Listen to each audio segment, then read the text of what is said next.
Hey y'all, just getting home and wanted to show you the best part of the day. There's that baby boy. Ozzy. Hey, good boy. Hey, baby girl. Dolce, good girl. See, that's good. She's not jumping. Ozzy. Hey, Papa. There's Tugs. So yeah, I try to train them not to jump when they see me. So yeah, they're doing good. Oh man, y'all. My Dahlia, however you say it.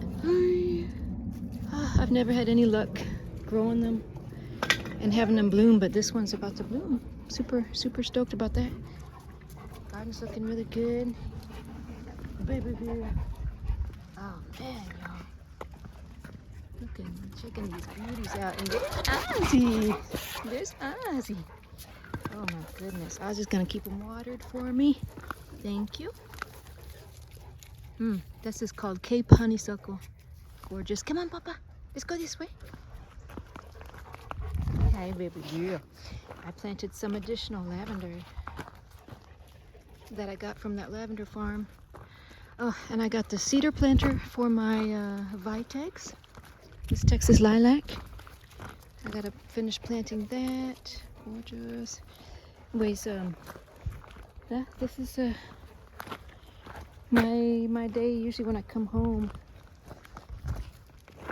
is come out here and explore the property with the dogs. I just want to talk a little bit about in this video a little bit about working full time and owning the CANE CORSO where if you're working full time. Because I full disclosure, I don't have anybody to help me. I don't have any family like living with me that can stay home with the dogs. Like some people, that they have either their spouse or their kids that will help them to either raise the puppy or help them watch the dogs when they're at work. So I want to talk a little bit about how I did that. When I had Ozzy, he was my first CANE CORSO.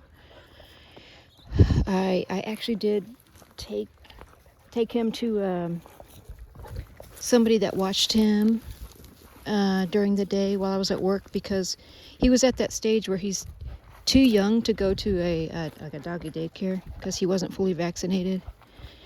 And then so she helped me a lot with that. But then after that, I just put him in an enclosed area so that he didn't have full reign of the house, but that he still had access to a small area of the backyard. So I made sure that he knew how to use the doggy door before I had that set up. So I trained him with the doggy door, and then I sectioned off a little piece of the backyard porch, so he got used to going to the bathroom outside on his own and using the doggy door. And then that doggy door was luckily it was attached to this tiled area in my kitchen. It was my other house, so that all worked really well.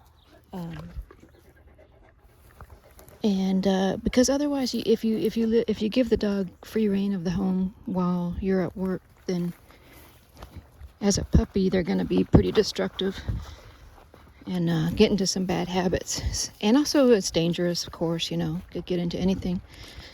But yeah, so Ozzy was actually fairly easy to train.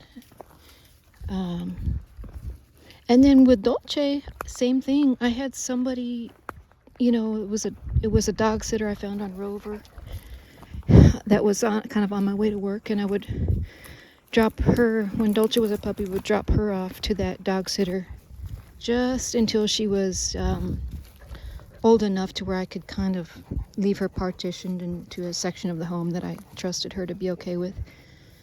But that's how I did it. And then after they both matured into adolescent adult stage, I leave them alone, you know, a free reign of the house.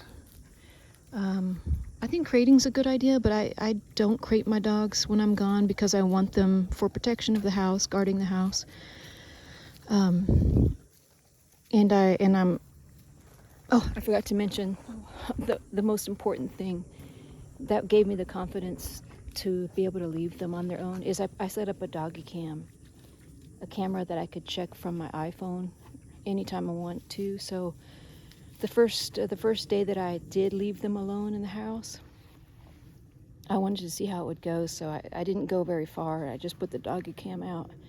I left for half a day, and I looked and saw how it went, and it went just fine. And so I would gradually leave for longer periods of time until I felt confident just by looking at the doggy cam that they're basically just sleeping all day while I'm gone. So I still have that doggy cam just to check up on them periodically, and it alerts me if there's anything heavy movement or barking like that. So yeah, just a little bit about that. That's how it went with me. It was actually it's relatively easy, and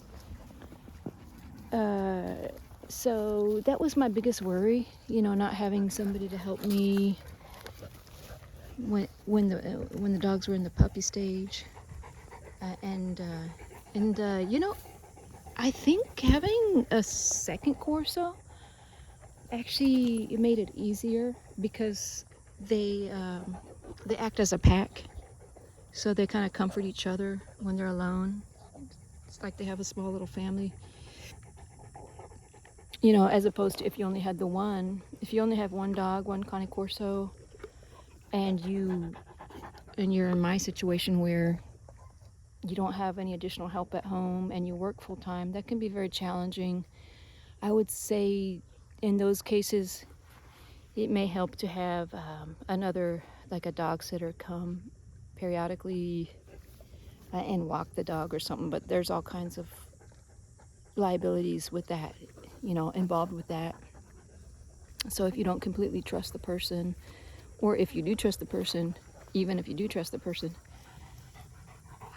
it's still very risky when you're talking about a powerful breed like this that can easily I know, baby girl, that can easily overpower somebody. It's dangerous, you know. Or you could have somebody come to your house and check on the dog, but it's more difficult for sure, I would say. I know some people say, well, I'll just crate the dog all day while I'm at work.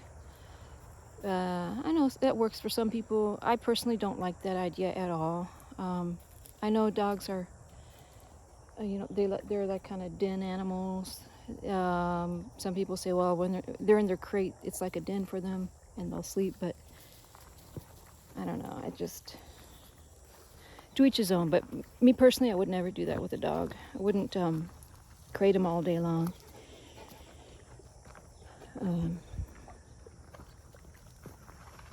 But yeah, it's difficult. I'll just say it can be done though. I mean, I'm doing it. Like I say, it's easier when you have more than one, in my opinion. But with that being said, if you have more than one, even if you just have one Corso, it's ideal if you have a good yard space, at least some yard space for them to run around on. These dogs don't do very well locked in a small, like an apartment, because, you know, compared to other Mastiff type breeds like Great Dane, this particular breed is way more athletic, and so they require a lot more mental and physical stimulation. Otherwise, they really can become destructive to the home. I think it's kind of a sad situation if you get a breed like this and then don't have the means to keep it occupied, like having a backyard to run around in. And so because of that reason, then put it in a crate all day while you're at work so that it doesn't become destructive when it's bored. It's kind of a sad situation. I wouldn't do that. I think I would wait to get the breed until you have a better outdoor space for the dog, a better fenced-in space for the dog to run around on. But sorry, this is a little bit long-winded, but I've been wanting to talk about this for a while, just because it's something that I encountered and that I was really worried about. I told my breeder, I think when I first had Ozzy, it was my first Corso, and she was very good about, texting, calling, all that back whenever I had any kind of question. Told her I said I wanted to take Ozzy to a doggy daycare while I'm at work, and I think she kind of chuckled inside because I said, I don't live with anybody that can help me. And she said, you don't have to take it to a doggy daycare. You can, even as a puppy, you can put it in an enclosed area, with a pig's ear and some toys. It'll be fine until you come home. If it's not for an extended period of time. But anyways, it actually worked out really well. These are really highly intelligent dogs. So if you're smart about it and you keep them occupied and you create a setup to where somebody's gonna help you out, if you can't be home, for a long extended period of time, then there's several ways to go about it. But see, Tux is digging a cool spot to lie in. The dogs, they like to dig for cool spots when the soil's cooler. What's that as? But anyway, yeah, so I know this video is getting pretty long, but just go ahead and comment if you have any questions about that, or any more detailed questions about maybe if you want to know what I did, anything else, or something that I might not have talked about that you're wondering about.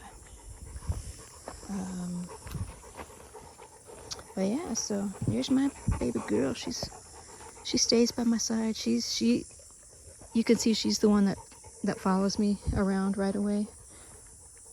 She doesn't leave me for very long. Even just walking around in the backyard. Anyway, so I hope you all are having a good night.